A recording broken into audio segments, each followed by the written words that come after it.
Vamos a hablar esta noche de la lucha contra el dolor. Atención, es nuestra habitual sección Doctor me duele acá. Bueno, acá dice, la lucha contra el dolor en la medicina. ¿Qué otra cosa es la medicina sino una lucha contra el dolor? Vamos a hacer un catálogo o una recorrida a través de las épocas y las culturas para ver qué es lo que hizo el hombre para que le doliera menos. Esta lucha tuvo lugar siempre en una vida marcada por el dolor, porque recuérdese que en la historia bíblica de la que hablamos ayer, el castigo divino contra Eva fue la condena a sufrir terribles dolores en el parto. Pero la vida toda está llena de dolores. Se me dirá que esa es una concepción poética del asunto y que un dolor de muelas es algo bien distinto a un padecimiento del alma. No estoy seguro. Cada sociedad ha utilizado distintos artificios para suprimir el dolor. En el siglo I después de Cristo, cada vez que había un parto, se aconsejaba distraer a la parturienta para que no pensara en que le dolía. Entonces se armaban algunas escenas. Nuestro amigo Apolonio de Tiana recomendaba introducir una liebre viva en la habitación donde había de ocurrir el parto, para que la liebre corriera y diera saltos alrededor de la mujer. Plinio también, uno de los dos, el viejo o el joven, hablaba de esta técnica que consistía básicamente en entretener a la víctima del posible dolor, como si el dolor fuera una cuestión de concentración o de distracción, como si no pensar en el dolor terminara con el dolor. Incluso en España ponían una liebre viva entre los senos de la parturienta. Llamaban a cantores y músicos y hasta se representaban pequeñas escenas cómicas para ayudar a pasar el trance. No se hacía ninguna aplicación física, era una manera casi psicológica de tratar el dolor, tratar de distraer la psique hacia otro foco de atención. ¡Qué extraordinario! Sí. A mí me dijo el doctor Barragán, nuestro dentista, ya varias veces mencionado aquí, que él tiene varias liebres en el consultorio, si es que no algún gato, para pacientes que vienen por la obra social.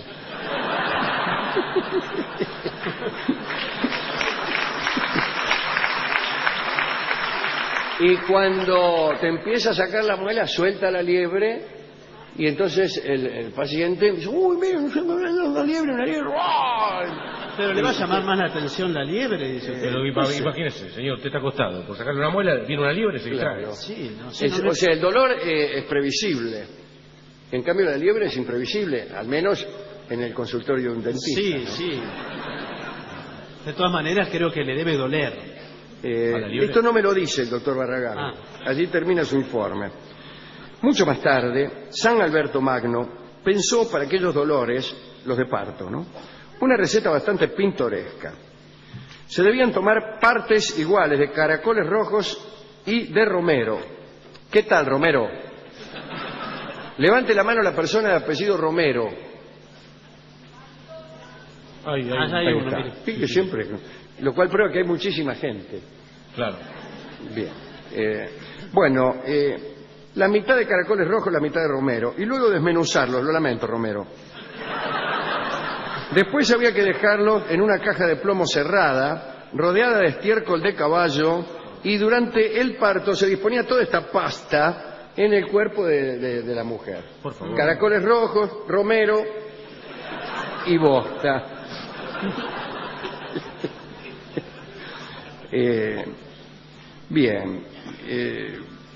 En aquella época el 30% de las mujeres moría de fiebres o infecciones al dar a luz, cifra que de ningún modo era disminuida por la aplicación de esta podredumbre en el cuerpo. ¿Sí, esa es la causa de la infección? Sí, podría ser. Se usaban también durante las operaciones brazaletes mágicos, anillos, piedras, collares, amuletos, y hasta que en 1600 el Concilio de Burdeos prohibió aquellas prácticas por considerarlas supersticiosas y instituyó el rezo obligatorio.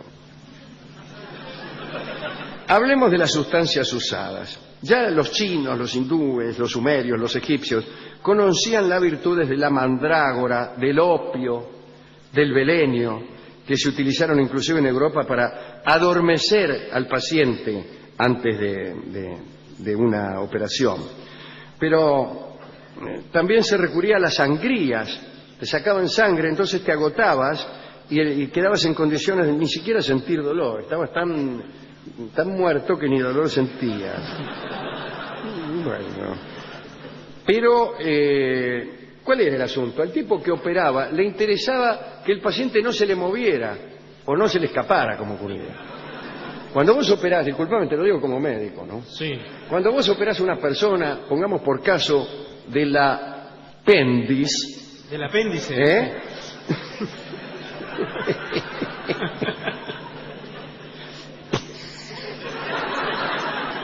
Cuidado. Si vos no usás anestesia, digamos por descuido, por olvido, o simplemente por ahorro, por razón. No, ¿cómo por ahorro? Claro, porque querés una cosa natural, ¿viste?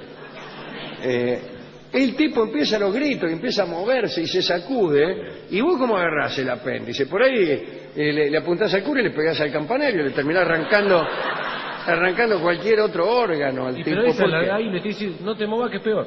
Pero no entiende, el tipo está tan desesperado por el dolor, claro, que por ahí no comprende eso, que usted le está diciendo que es muy sensato. Claro. Yo como cirujano se lo digo al tipo, no te movas. Ese era el inconveniente que tenían aquellos cirujanos de la Edad Media. No le importaba si le dolía al tipo, le importaba que el tipo salía rajado. Bueno, y entonces utilizaban el opio, la mandrágora, el belenio. Quien utilizó en proporciones enormes los específicos provenientes de la amapola para evitar dolores fue nuestra amiga Josefina, la primera esposa de Napoleón, que tenía la dentadura podrida, discúlpenme, y fue perdiendo los soldados de su infantería uno a uno. Y para que la gente no se diera cuenta de esta deserción, empezó a usar pañuelos, abanicos, se hizo una persona más circunspecta, se reía menos, pero también le dolían los dientes, incluso los que no tenían. Y entonces empezó a tomar opio. Tanto opio que se dormía en el teatro, en las ceremonias, y había que sacudirla. Me refiero a Josefina. Sí. Se dormía con la boca abierta, eso Claro, era lo peor. Tan mala suerte que quedaba boquiabierta. Bueno, el alcohol también ayudaba a evitar padecimientos. Muchos cirujanos lo utilizaban en sus intervenciones. Ahí estaba el inglés Astley Paston Cooper, que recomendaba a sus pacientes que se presentaran borrachos a la mesa de operaciones. Y en tal estado operó nada menos que al rey Jorge IV de Inglaterra, que padecía un ateroma en la cabeza, y parece que el rey estaba tan borracho que entró a la sala riendo a carcajadas. Cuando vio los instrumentos del médico, el bisturí, las pinzas, todo eso, lo condenó a él y a todos sus ayudantes a muerte.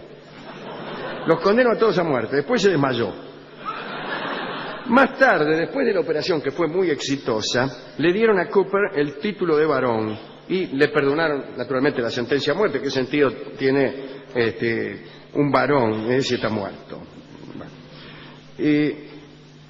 Contaré esto. A principios del siglo XIX, lo que quería contar era esto, todo lo demás no.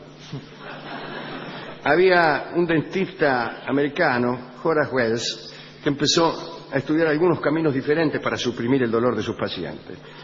Empezó a trabajar con anestésicos parecidos al opio, pero qué sé yo. Él en su laboratorio hacía anestésicos. Ya existía el óxido nitroso, que era un gas, que había sido estudiado por un señor Humphrey David en el año 1800. Se lo llamaba gas hilarante, porque inducía a una curiosa alteración. La gente se reía hasta el agotamiento después de aspirarlo. Por esa razón, se lo usaba mucho este gas en las kermeses, en las fiestas, en las ferias.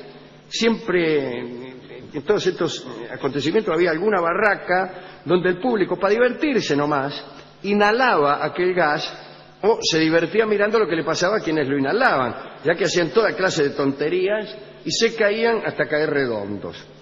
Un día, el dentista Wells pasaba por una de esas ferias y se armó una pelea entre dos hombres que habían inhalado previamente aquel gas hilarante. Uno de ellos le pegó al otro un golpe en la cabeza tremendo y el perjudicado continuó riéndose a carcajadas, o sea que no mostraba sensación alguna de dolor. Wells comprobó enseguida el efecto anestésico de este gas y empezó a utilizarlo en su consultorio. Primero lo probó él, se sacó una muela él mismo, ¿no? No dice si era buena o mala, y no le dolió. Entonces se presentó en la facultad de Harvard para explicar el hallazgo. Muy bien. Pero allí los dentistas, allí y en todas partes en el siglo XIX, los dentistas todavía eran tenidos en menos y le sabotearon la prueba al tipo. Parece que Wells llamó a un estudiante de medicina que se ofreció como voluntario, le aplicó el óxido nitroso y el estudiante, por jorobar, empezó a dar unos gritos. Porque sí nomás. Y yo, salió corriendo y eso espantó a todos los catedráticos y Wells fue expulsado. Se puso tan triste que para consolarse de sus desventuras tomaba gas hilarante todo el tiempo.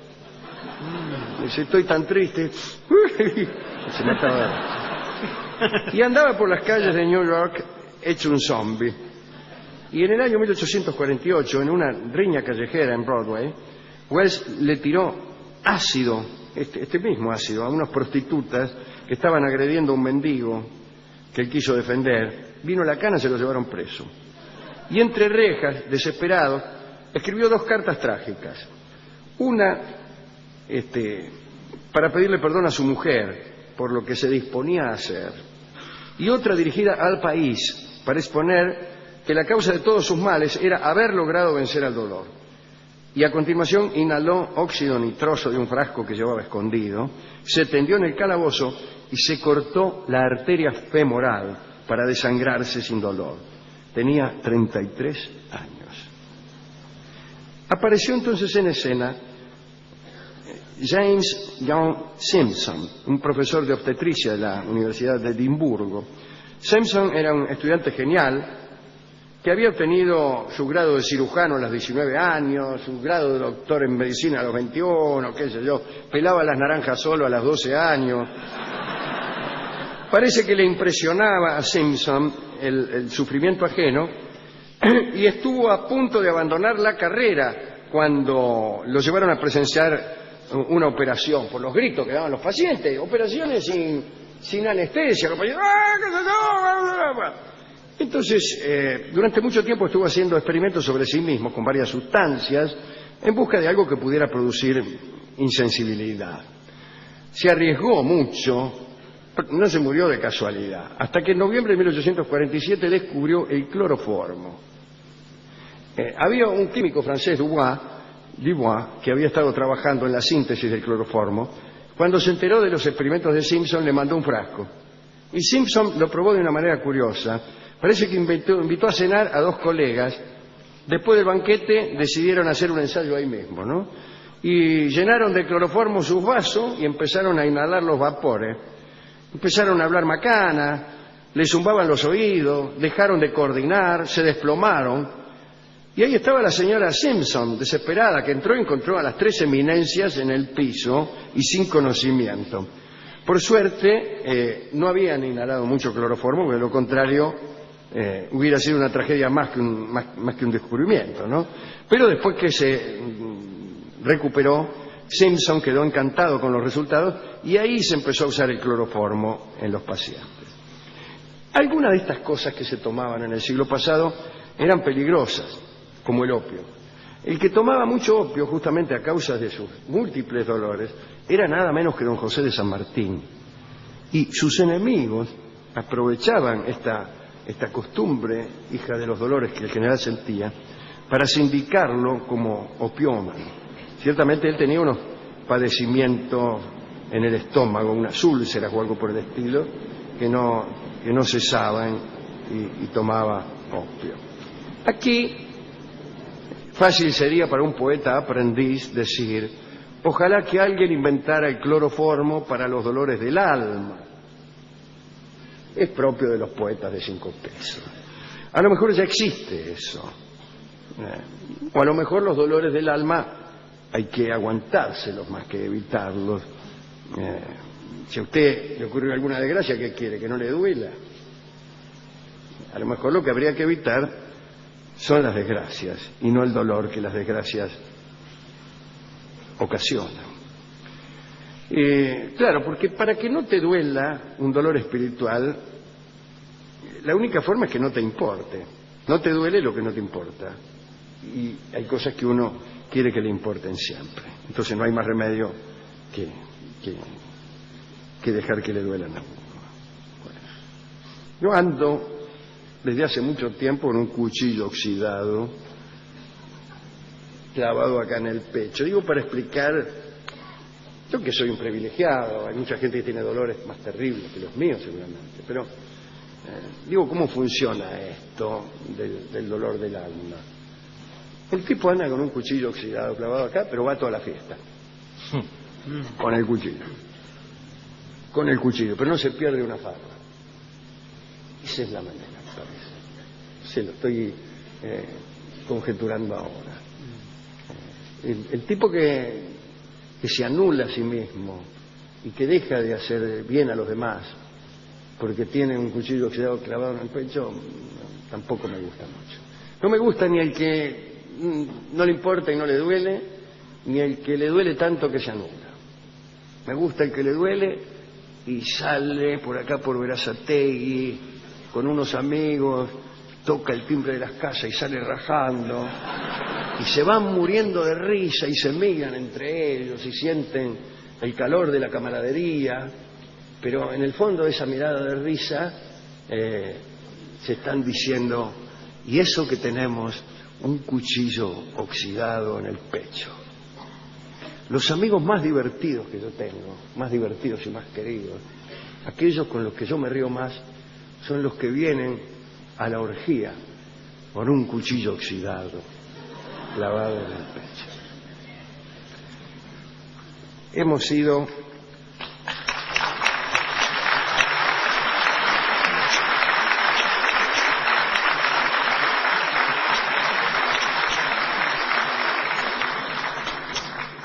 sirve también incluso para contar el cuento del paisano que fue a la farmacia a comprar supositorios, ¿no? Uno lo cuenta y todos se ríen y se les mueve el cuchillo de la risa. Y alguno pregunta, alguno de afuera, alguno que no entiende esto, ¿cómo? ¿Cómo se ríen de ese cuento? ¿No es que les duele su dolor y el dolor ajeno? ¿No es que hay hermanos que sufren? Sí, claro, ¿no es que aquí está el cuchillo? Pero qué gracioso, el tipo fue a la farmacia y creyó que había que comerse los supositorios. Muy gracioso. Hemos ido a la discoteca y le hemos pedido un disco adecuado a este tema discotecario, que en ese momento se estaba fajando con una garrafa. No. Estaba inhalando gas. Y no se reía, dice, pero este gas no da risa. No, yo le expliqué que no era el gas de las cocinas.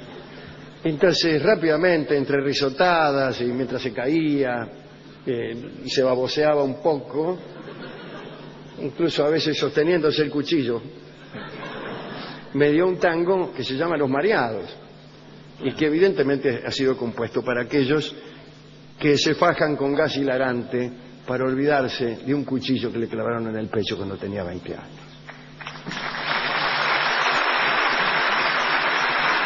Horacio Salgán y Ubaldo de Lío con la Orquesta Grande y el tango de Cobián, Los Mareados.